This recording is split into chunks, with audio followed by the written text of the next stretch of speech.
هؤلاء الناس الذين ينتقدون التقليد أقول لهم إنكم مقلدون ولا تشعرون. أنت تصحح هذا الحديث بناء على ماذا؟ بناء على أن هذا الراوي وثقه الإمام أحمد، وهذا الراوي وثقه يحيى بن معين، وهذا الراوي وثقه ابن مدين الراس العين. لكن على أي أساس وثقه أحمد وابن معين وابن المديني؟ أنت تحتج بتوثيقهم فأنت مقلد لهم. نعم. لماذا ترضى على نفسك التقليد في توثيق الرجل أو تضعيفه من فلان وفلان، ولا ترضى من أبي حنيفة والشافعي اجتهادا في هذا الفقه وتقول هذا تقليد؟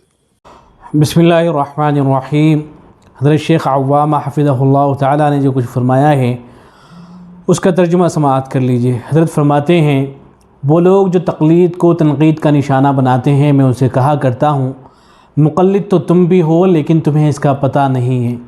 तुम किसी हदीस को सही करार देते हो, लेकिन किस बुनियाद पर? इस बुनियाद पर कि इस रावी को इमाम अहमद बिन हम्बल रहमहुल्लाह ने सिक़ा करार दिया है, और इस रावी को यहया इब्न मईन ने सिक़ा करार दिया है, और इस रावी को इब्न मदीनी ने सिक़ा करार दिया है। ये सारी बातें तस्लीम हैं, लेकिन ये तो बताएं कि आखिर किस बुनियाद पर इमाम अहमद बिन हम्बल, यहया इब्न मईन और इब्न मदीनी रहमहुमुल्लाह ने रावी को सिक़ा करार दिया है।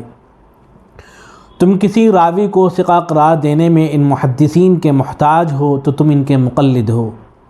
तुम किसी हदीस को सही या ज़ईफ़ करार देने के सिलसिले में तुम मुहद्दिसीन की तक़लीद पर राज़ी हो जाते हो, लेकिन इमाम अबू हनीफ़ा या इमाम शाफ़िई रहमहुल्लाह के बयान करदा मसाइल के सिलसिले में तुम तक़लीद पर राज़ी क्यों नहीं होते और कहने लगते हो कि ये तो तक़लीद है।